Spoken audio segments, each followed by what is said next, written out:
Dice así la palabra del Señor. Aconteció después que él iba a la ciudad que se llama Naín, e iban con él muchos de sus discípulos y una gran multitud.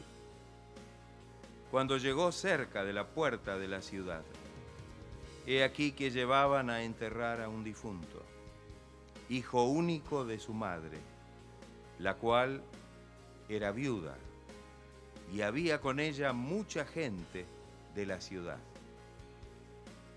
Y cuando el Señor la vio, se compadeció de ella y le dijo: no llores.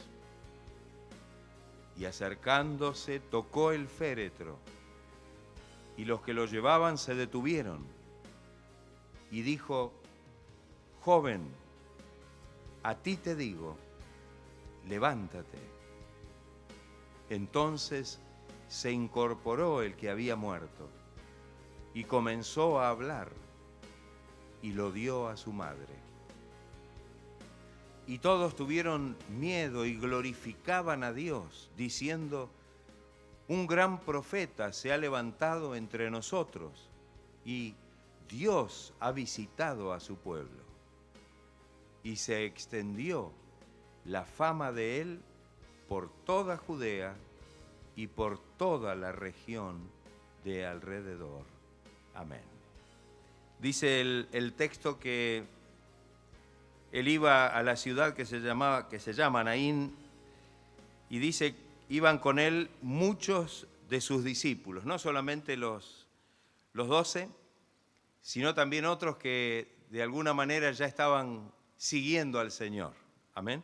Escuchando su predicación, su palabra, su mensaje, y lo seguían. Amén. Lo acompañaban y lo seguían por donde él fuera.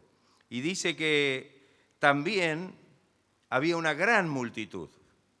Amén, había una gran multitud. O sea que con Jesús había, podemos decir que estaba acompañado primeramente por sus 12, que eran los más íntimos, pero también había otros tantos discípulos. Amén. ¿Usted sabía que había muchos otros discípulos? Claro que lo sabía. Y se mencionan en los evangelios que había muchos discípulos, es decir, de aquellos que seguían al Señor y que estaban escuchando y siguiendo al Señor para recibir su palabra. Y también dice una gran multitud. Tal vez estos eran un poco más lejanos, también tal vez esta multitud era propia de esa zona, de ese lugar, aunque muchas veces las multitudes los seguían de una aldea o de un pueblo a otro. Y podemos decir de que las grandes multitudes también seguían al Señor como discípulos. Pero qué importante el hecho de que podamos estar cerca del Señor. Por supuesto, siempre que estemos cerca del Señor, seguramente el Señor va a obrar en nuestra vida y va a hacer algo que pueda realmente bendecir o impactar nuestra vida. Los discípulos estaban apegados a Él, eran los más cercanos, porque no solamente lo seguían cuando Él se movía predicando o anunciando el Evangelio, sino que vivían con Él. Amén, estaban en todo momento y en todo tiempo al lado del Señor, y no solamente el Señor dedicaba su tiempo a ellos cuando predicaba a las multitudes, sino que tenía algunas reuniones íntimas con ellos, donde les hablaba a ellos expresamente.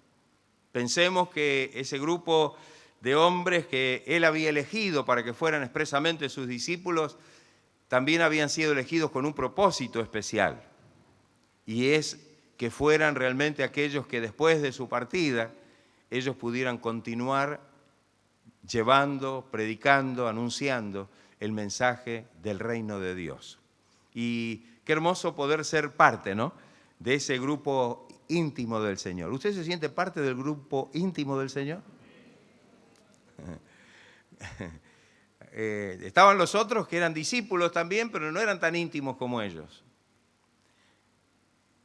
Seguían al Señor, escuchaban sus enseñanzas, y después estaban las multitudes, que seguramente según el lugar donde iba, allí se formaba el grupo, y que realmente se acercaban al Señor porque sabían que seguramente el Señor estaría obrando, y más allá de la palabra y del mensaje y de todo lo que el Señor decía, porque evidentemente el Señor continuamente les estaba hablando acerca de las cosas del reino de Dios, también ellos participaban y veían, y seguramente muchos habían sido también frutos de aquellas maravillosas señales que el Señor hacía cuando llevaba y predicaba el mensaje del Evangelio. Y dice que cuando llegó cerca de la puerta de la ciudad, cuando se acercó a la puerta de la ciudad que se llamaba Naín, dice que aquí llevaban a enterrar a un difunto. Llevaban a enterrar. Generalmente los cementerios estaban fuera de la ciudad, no estaban dentro. Amén. Es decir, que de alguna manera cuando ellos llegaban para entrar en la ciudad, este cortejo salía de la ciudad llevando a un difunto, dice, hijo único de su madre, y dice el texto, la cual era viuda, la cual era viuda. Y dice que con ella también había mucha gente de la ciudad, es decir, de los de Naín. O sea que me imagino que en ese momento se juntó un montón de gente, ¿no? Jesús que venía con sus discípulos, con los demás discípulos que siempre lo seguían, y también con una multitud, dice, que estaba alrededor, y este cortejo que también dice que era acompañado por un montón de gente, por mucha gente de la ciudad. O sea que el cuadro era bastante amplio y numeroso. Ahora, hay varias cosas que cuando leemos el texto podemos señalar. Una de las primeras, y nos referimos al versículo 13, dice, y cuando el Señor la vio, viene hablando de la mujer, de la viuda, y ahora la que estaba llevando a enterrar a su hijo, se compadeció de ella y le dijo, no llores. Pensemos por un momento el cuadro, la situación, y creo que es algo que se repite en el ministerio del Señor, que aún Él, estando rodeado de mucha gente, sin embargo puede identificar una necesidad y puede detenerse para suplir esa necesidad. Y tal vez podemos recordar algunos casos, ¿no? Como el caso de Zaqueo, como el caso de la hija de Jairo, como el caso de la mujer que sufría de flujo de sangre, como el Señor atendió, podemos hablar del ciego Bartimeo, como el Señor se detuvo para hablar con él y para hacer la obra en él. Y esto nos muestra en primera instancia que más allá de que podamos ser una multitud, que estemos orando, estemos pidiendo al Señor o estemos en esa actitud, Dios nos ve en forma personal. Y Dios puede ver en forma personal cuál es nuestra necesidad. En este cuadro que pintamos recién, el Señor enfocó en primera instancia a esta mujer. Una mujer que iba seguramente con una tremenda angustia. Cuando miramos el cuadro de la mujer, realmente podemos ver una persona con muchos problemas. Y alguno dirá, sí, por supuesto, está enterrando a su hijo, pero podemos decir que esos problemas eran mucho más amplios también. Porque esa mujer era viuda y ya la condición de su viudez la ponía en una situación bastante complicada en aquel tiempo. Porque en realidad las personas que quedaban viudas no eran atendidas por nadie. Y ustedes fíjense que cuando el Señor da ciertas órdenes en relación con el ayudar a otros, estaban ellas en primer lugar, ¿no? Las viudas y los huérfanos. Cuando la iglesia primitiva inclusive comenzó su actividad, una de las actividades que atendía la necesidad de las personas que se acercaban, ¿a quiénes eran? ¿Por qué fueron convocados luego los diáconos para que ayudaran, para atender justamente a las viudas. Amén, de los hebreos, de los griegos, porque eran personas que estaban en una situación realmente complicada. O sea que esta mujer tenía ya un pasado bastante difícil y ahora un presente todavía que empeora la situación. Su único hijo muerto. La amargura, la angustia, una situación que parece que se cierra de tal manera que esta persona no solamente tuvo un pasado muy difícil y un presente peor, sino que apunta a un futuro aún más negro y lúgubre. Porque ahora esta mujer no solamente era viuda, sino que ni siquiera tenía a su hijo. Y esta situación realmente hacía que ella no pudiera tener hacia el futuro ninguna esperanza, algo que pudiera de alguna manera mostrarle que tenía sentido seguir viviendo. Pero el Señor la enfoca a ella. El Señor sabe cuál es la situación de esta mujer. Y cuando el Señor se acerca, dice que Él se compadeció de ella. Él se compadeció. Qué importante el hecho de que el Señor pueda compadecerse de nosotros, ¿no? Que el Señor pueda compadecerse de nuestras situaciones. Alguno dirá, bueno, pero el Señor es Dios, ¿qué podrá saber el Señor de nuestros problemas, de nuestras situaciones, de lo que nos pasa? Él es Dios, sin embargo la Biblia dice que Él se compadece de nuestras necesidades, debilidades, de todo lo que nos pasa. En la carta a los Hebreos lo dice de otra manera, pero apunta a eso. Y dice que no tenemos un sumo sacerdote que no pueda compadecerse de nuestras debilidades, sino uno que fue igual a nosotros y aún tentado en todo según nuestra semejanza, aunque sin pecado. Él puede compadecerse de nuestras debilidades. Y esto es algo que nos da a nosotros esperanza, ¿o no es así? Saber que si estamos pasando un momento de necesidad, un momento de angustia, un momento de apremio, un momento en el que realmente muchas veces deseamos a lo mejor o pensamos que ya no vale la pena seguir. Sin embargo, tenemos un Dios glorioso, maravilloso, que puede compadecerse de nuestra situación. Es decir, puede ponerse al lado nuestro y entender qué es lo que nos está ocurriendo, qué es lo que nos está pasando. Yo creo que muchas veces la persona no es consciente de interpretar esto, pero es tan importante. Él claro que sabe lo que nos pasa, pero no solamente lo sabe, se compadece de lo que nos está pasando. Él está de alguna manera sufriendo también en cierta forma junto a nosotros esa situación que a nosotros nos aqueja y está dispuesto a ayudarnos y a librarnos. Cuando Jesús, compadecido de esta mujer,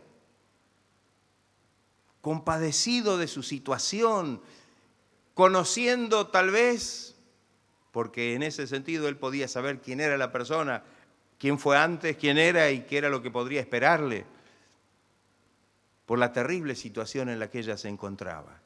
Y dice el texto que se compadeció de ella y le dijo: no llores. Es fácil decir no llores cuando el otro es el que está padeciendo, ¿no? ¿No es así? Podemos ver a alguien que sufre por algo y le decirle, mire, no se haga problema. Y el otro nos mirará y nos dirá, bueno, si usted lo dice, porque no le está pasando.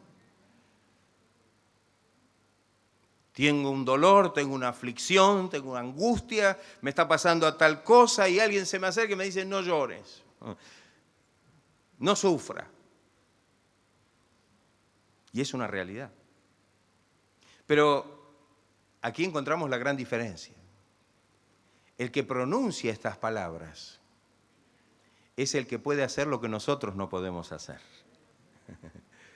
Porque nosotros, más que decirle no llores, no sufra, tenga paciencia, tenga confianza, podemos darle una palabra de ánimo, pero el Señor es el que puede hacer que esa situación adversa, confusa, problemática, angustiante, crítica, pueda cambiar en un momento, porque Él es Dios y para Él no hay nada imposible. Gloria sea el nombre del Señor. ¿Tiene usted alguna necesidad? Alguno dice, bueno, pero mi necesidad no es tan complicada como la de esta mujer. O a veces nosotros evaluamos las necesidades y creemos que... Pero hay una cosa que es muy cierta, cada uno sufre su necesidad. Y en cierta manera es muy difícil que el otro pueda darse cuenta de lo que le pasa a uno. Por eso es que el único que puede comprender cuál es la profundidad de esa necesidad, de esa angustia, de esa aflicción, de ese problema, de esa enfermedad, lo que fuera, es el Señor. Y justo el Señor es el que se nos acerca porque se compadece de nosotros, porque nos ve, porque nos atiende en forma personal y se acerca y nos dice, no llores, no te lamentes. Y aquí la cosa es que el Señor, el que dice estas palabras, tiene el poder para liberarnos y para devolvernos la bendición, el gozo, la paz, la salud, la felicidad y todo lo que tal vez hemos perdido. ¿Usted confía en el Señor y cree en el Señor?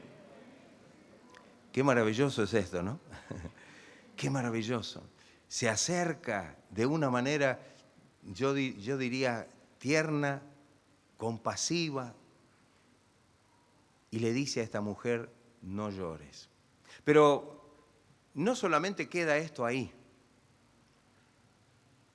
En el versículo que sigue, el 14, el versículo 13 no dice que la mujer le haya contestado algo. Seguramente no hubo palabras, no hubo respuestas.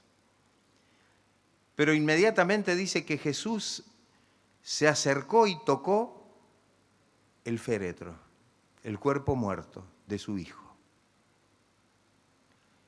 Y en ese instante en que Jesús extiende su mano y toca el cuerpo muerto de su hijo, dice que los que lo llevaban se detuvieron.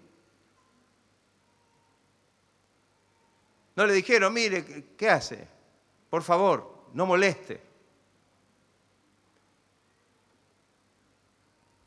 Tal vez podemos reflexionar un poco más para interiorizarnos un poco más de la cosa. ¿Cuántas personas le habrían dicho a la mujer palabras de consolación?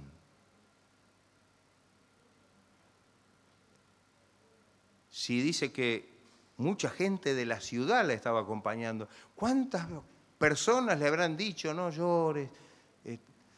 Le habrán dicho palabras de consuelo, sé fuerte, Dios te va a ayudar. No sabemos cuál sería la situación. Pero acá se da una situación donde aún los que llevaban el féretro, cuando ven que Jesús toca, se detienen. Se detienen. Acá hay algo que va a pasar.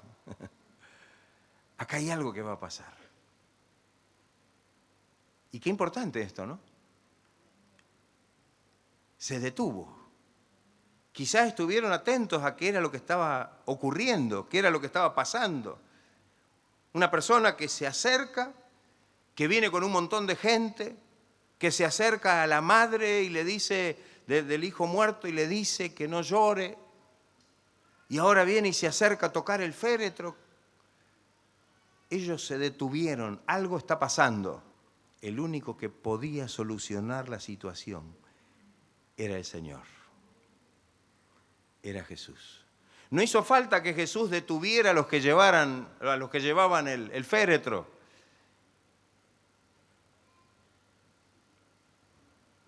Pero la presencia de Jesús y las palabras de Jesús y la actitud de Jesús hizo que esta gente se detuviera. Algo va a pasar. Y yo digo, qué importante la expectativa. Qué importante la expectativa. Muchas veces cuando Dios quiere tratar con nosotros, quiere que nos detengamos, ¿no? Y muchas veces como que seguimos de viaje. Estamos en lo nuestro. Mire, por favor, no me moleste, que estoy... Y muchas veces eso pasa cuando uno está escuchando la palabra, cuando uno de alguna manera está en el ámbito donde el Señor quiere obrar en mi vida, pero parece que yo en mi mente sigo adelante, ¿no? Es como muchas veces decimos, venimos con nuestro problema y seguimos con nuestro problema y escuchamos la palabra y vemos que Dios es el que puede obrar, pero sin embargo seguimos con nuestro problema y nos vamos y seguimos con nuestro problema. Y algunos podrán decir, bueno, pero a lo mejor el Señor no hizo la obra. Es que a lo mejor no nos detuvimos para que el Señor la haga. No hemos dejado la carga en el Señor. No nos hemos detenido para que el Señor haga la obra que Él quiere hacer en nuestra vida. Hemos seguido en el transcurso de nuestro pensamiento, de nuestra manera de ver la situación y bueno, pero tal vez es tan necesario que nos detengamos. Señor, aquí estoy. No quiero seguir. Tú estás aquí en esta noche. Y yo sé que tú eres poderoso para obrar con tu gracia, con tu misericordia y con tu poder. Gloria sea el nombre del Señor. ¿Se da cuenta? Siempre el Señor a veces toma actitudes que hacen que la persona se paralice ahí. Si ustedes recuerdan la resurrección de Lázaro, en un determinado momento el Señor pronuncia unas palabras que quedaron todos petrificados. ¿Cuáles fueron las palabras que Jesús dijo y que todos habrán quedado como sorprendidos de la situación? Porque hasta ahí, bueno, hasta Jesús mismo había llorado porque Lázaro se había muerto, ¿o no? El versículo más corto de la Biblia, ¿no? Jesús lloró. Pero Él pronunció unas palabras. 3. Quitad la piedra. Y eso produjo toda una cuestión. Una expectativa. Pero fíjese que algunos estaban como diciendo, Señor, no hace falta, ya está. Sigamos viaje, ya está, llegamos hasta acá, hace 4 días que lo enterramos, ya está. Quitad la piedra. Y fíjese que cuando ellos se detuvieron en ese pensar que ya estaba todo terminado, ya no hay más nada que hacer, listo, ya llegamos hasta acá, ya hemos lamentado, ya hemos hecho todo, ya hasta hubo reproches y todo para el Señor, bueno, ya que llegamos hasta acá. Y el Señor pronuncia esa frase que los deja a todos inquietos. ¿Qué es esto? Quiten la piedra. Y cuando quitaron la piedra, Jesús pronuncia palabras como las que pronunció en esta oportunidad. Cuando ellos se detuvieron, Jesús le dijo al joven, levántate. ¿Y a Lázaro qué le dijo? Lázaro, ven fuera. Ahí está. Ahí está. Lo que Él y solamente Él puede hacer. Muchas veces cuando hablamos de Lázaro decimos, Jesús podría haber quitado la piedra. Jesús también podría haber detenido el cortejo. Se para adelante, dice, deténganse. Pero eso lo tenían que hacer ellos. La piedra la tenían que quitar ellos. Y después viene la orden de poder, de autoridad. Lázaro, levántate. ven fuera. Y a este joven le dijo, joven, a ti te digo, levántate. ¿Qué hizo Lázaro? Pobre, estaba todo atado Lázaro, ¿no? Estaba todo como la momia. Y ahí está, Lázaro como pudo saliendo del sepulcro. Y aquí está este joven que dice el texto, entonces el joven se incorporó. El que había muerto se incorporó y comenzó a hablar. Y entonces lo dio a su madre. Qué hermoso esto, ¿no? Le había dicho Jesús, mujer, no llores. Y ahora le está entregando a su hijo vivo. Él puede decir, no llores. Gloria sea el nombre del Señor. A veces no entendemos lo que el Señor dice. Me vuelvo a remitir a la muerte de Lázaro. Cuando el Señor llega, le dice a Marta, tu hermano resucitará. ¿Cuál fue la respuesta de Marta? Sí, Señor, yo sé que resucitará en el día postrero. ¿Ve cómo se da cuenta que en su mente ya estaba la cosa? Seguimos. Es como si alguien hubiera dicho acá, mire, discúlpeme, no moleste, hagamos más corto esto que ya de por sí es bastante penoso, no vamos a andar haciendo acá ahora situaciones.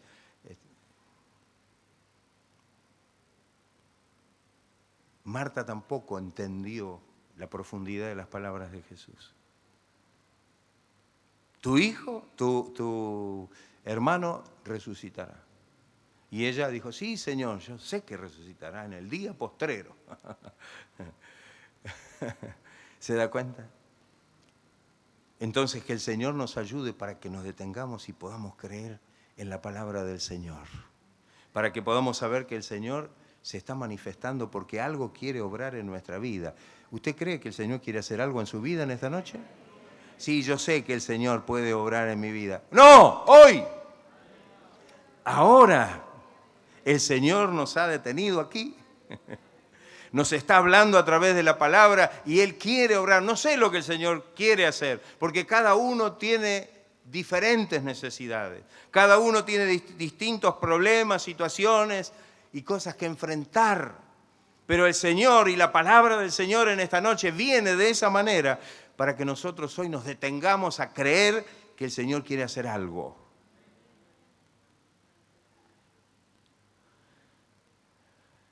Lo entregó a la madre. Y ahora, fíjese que primero el Señor atiende la necesidad de la madre, la enfoca a la madre, se acerca a ella, luego al joven, luego vemos el impacto en todos los que estaban. El versículo 16 dice, y todos tuvieron miedo y glorificaban a Dios. Ese miedo quiere decir cierto temor de que algo de parte de Dios estaba ocurriendo. Fíjese de qué manera esta obra impactó. El versículo 16 dice, y todos tuvieron miedo, todos glorificaban a Dios. Y decían, un gran profeta se ha levantado entre nosotros. Unos decían eso. Y otros decían, Dios ha visitado a su pueblo. ¿Qué le parece? No solamente la mujer y el hijo recibieron una bendición tan grande, sino que este impacto llegó a todos los que estaban. De manera que todos pudieron tener un impacto tan grande en su vida que no pudieron hacer otra cosa que temer de darse cuenta que estaban en la presencia de la manifestación del poder de Dios. ¿Qué le parece? Qué maravilloso esto. De tal manera que glorificaban a Dios. Qué maravilloso. Y decían, se ha levantado un gran profeta, y otros decían, no, Dios ha visitado a su pueblo. Dios está con nosotros. Dios es el que ha hecho algo maravilloso. Él es. Y yo digo, ¿esto es algo grandioso o no es así, hermano? Fíjense hasta dónde el alcance de esa obra no solamente quedó en la obra hacia la mujer que estaba en la situación tan terrible en la cual se encontraba, no solamente hacia el joven que Dios le dio vida, lo resucitó, sino que aún toda esa gente, toda esa multitud quedó impactada por la manifestación del poder de Dios. Glorificaban a Dios. Y yo digo, qué hermoso esto. Pudieron ver que el poder de Dios se había manifestado y que Dios estaba visitando a su pueblo, dijeron ellos. Esto muestra que cuando Dios hace algo, todos recibimos bendición. Todos de alguna manera nos vemos involucrados en tener que levantar los brazos y decir gloria al Señor. Alabado sea el nombre del Señor. Te glorificamos, Señor, porque tu poder se ha manifestado.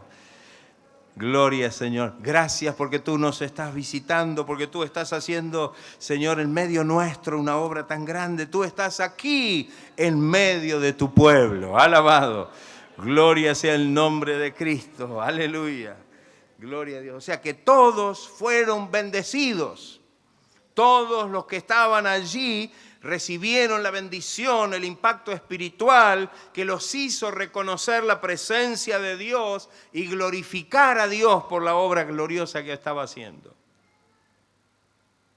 Y cuando leemos el último texto, el 17, dice que el versículo 17 dice, y se extendió la fama de él por toda Judea y por toda la región de alrededor.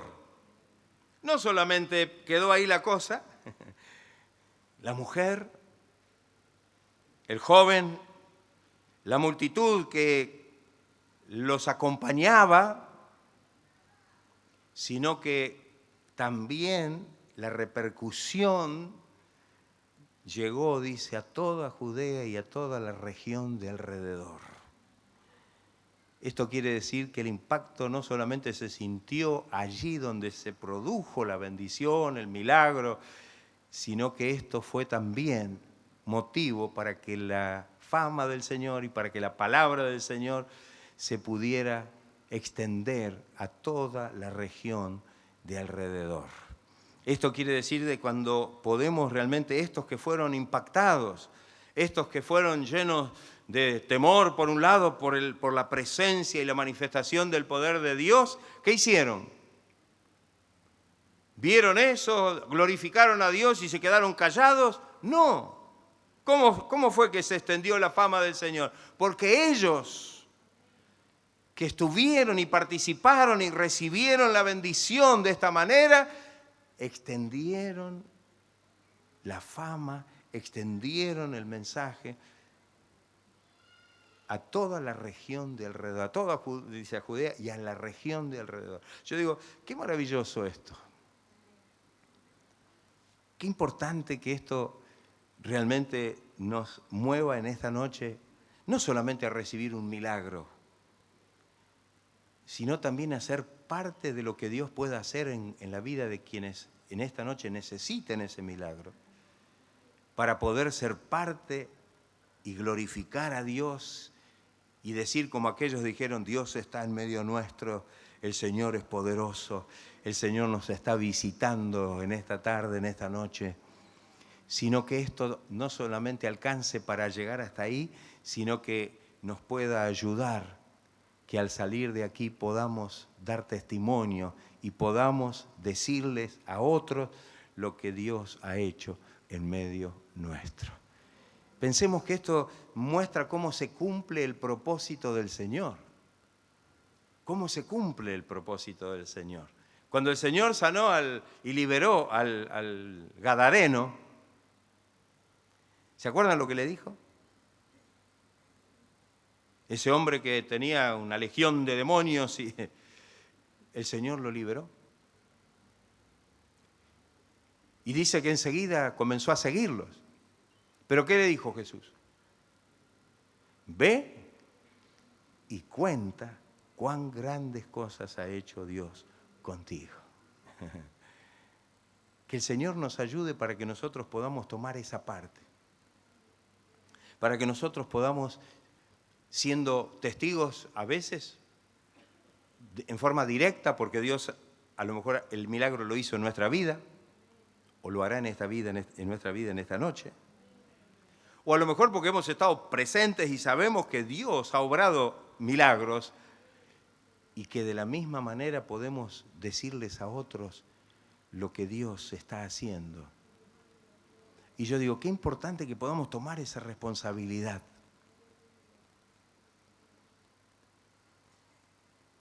La Biblia dice, ¿cómo escucharán si no hay quien les predique? ¿No? Es necesario que alguien vaya y dé un testimonio, que use un medio para poder divulgar, para poder extender el mensaje del Señor y de lo que Dios hace en la vida de las personas. ¿O no es así, hermano? Claro. Y cuando otros se dedican a usar distintas estrategias para poder hablar de su forma de pensar, de su filosofía, de su doctrina en cuanto a la religión, a veces nosotros nos estamos quedando, ni siquiera estamos diciéndole a otro lo que Dios hace.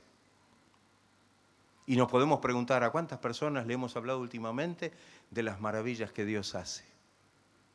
O de las que Dios hizo en nuestra vida. Hoy quedé sorprendido cuando abro el buzón de las cartas en casa y había una carta adentro. Y decía, señor vecino, y tenía el nombre de una persona. Entonces abro la carta y había una carta manuscrita por la persona que había dejado su nombre y firmada después abajo, con una literatura.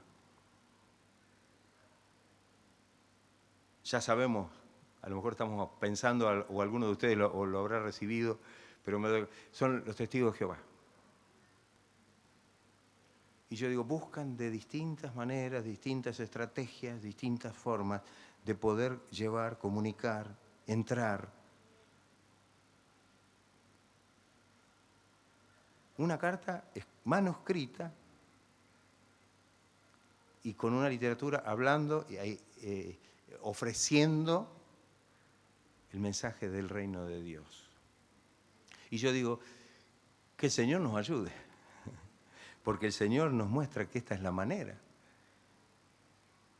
El Señor nos muestra que Él quiere manifestarse, pero que esa manifestación de su poder debe actuar de tal manera en nosotros que primeramente nos debe llevar a la adoración, al reconocimiento, al temor de Dios de que Él está en medio nuestro, al reconocimiento de que Él hace obras gloriosas y a la necesidad de divulgar y de hablar de estas cosas maravillosas que Dios hace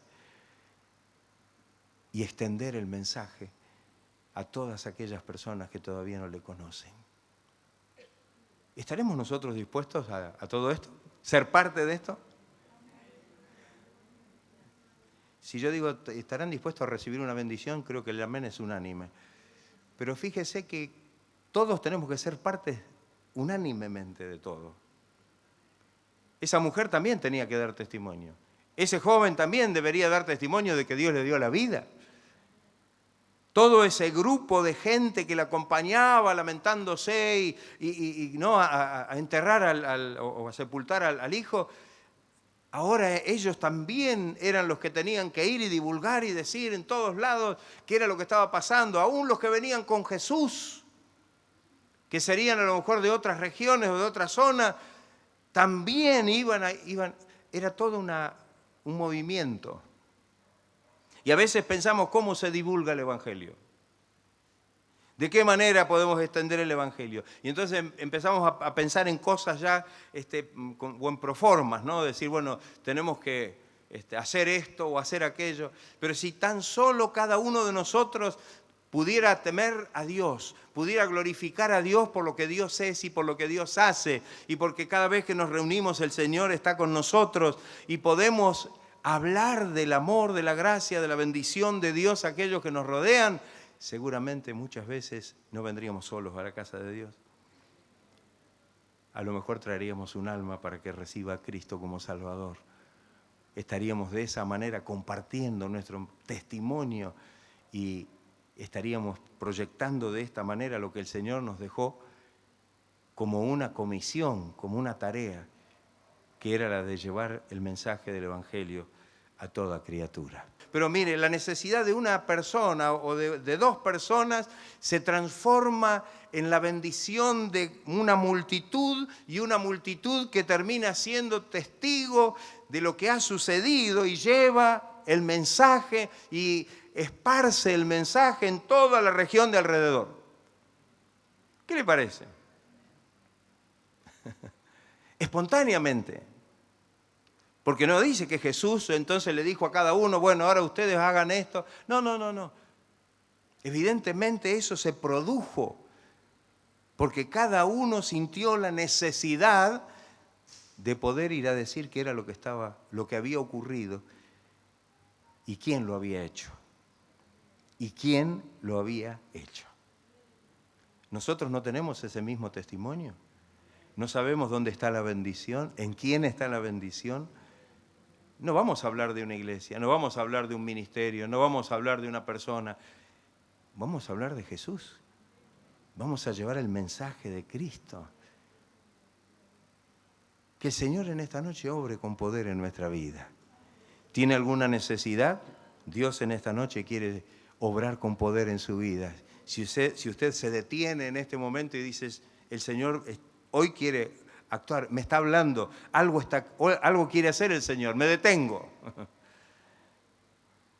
Seguramente el Señor hará la obra que yo necesito que Él haga, y esto va a servir para que su nombre pueda ser glorificado. No solo por mí que recibí esta bendición, sino por todos los que de alguna manera somos testigos de que el Señor nos ha visitado y que desde este lugar, desde este momento, el Señor nos pueda proyectar para poder dar el mensaje y el testimonio hacia aquellas personas que todavía no conocen al Señor y que están llenos de problemas y necesidades, y especialmente están perdidos en el mundo, sin Dios, sin paz y sin esperanza. ¿Estaremos en esta noche dispuestos a que Dios haga la obra en nuestra vida, en nuestro medio? ¿Estaremos dispuestos a que el Señor luego nos impulse para poder hablarle a otro? Esto no significa que vayamos a agarrar que tengamos que hacer una campaña, ojalá la hagamos, pero si no, el hablar, boca a boca, el persona a persona, el dar el testimonio a la persona con que nos encontramos y decirle, mire, hay alguien que puede bendecirlo, hay alguien que lo puede ayudar. Yo conozco a alguien que me bendijo a mí, que me ayudó a mí, que hizo tal obra en mí y que la quiere hacer también en usted. ¿O no es así? ¿O no se predica el mensaje del Evangelio por testimonio, por lo que hemos visto? Como decía Juan, lo que hemos visto, lo que hemos oído, lo que palpamos con nuestras manos, esto es lo que testificamos. Esto es lo que decimos. No vamos a decir un invento, no tenemos que estudiar una especie de cosa rígida como para que... No. Tenemos que ir a decir lo que hemos recibido. Tenemos que ir a comentarle a otro la experiencia que hemos tenido con el Señor y de la manera que el Señor nos salvó, nos sanó, nos bendice, nos sostiene, nos guía. ¿O no es así? El Señor está aquí en esta noche.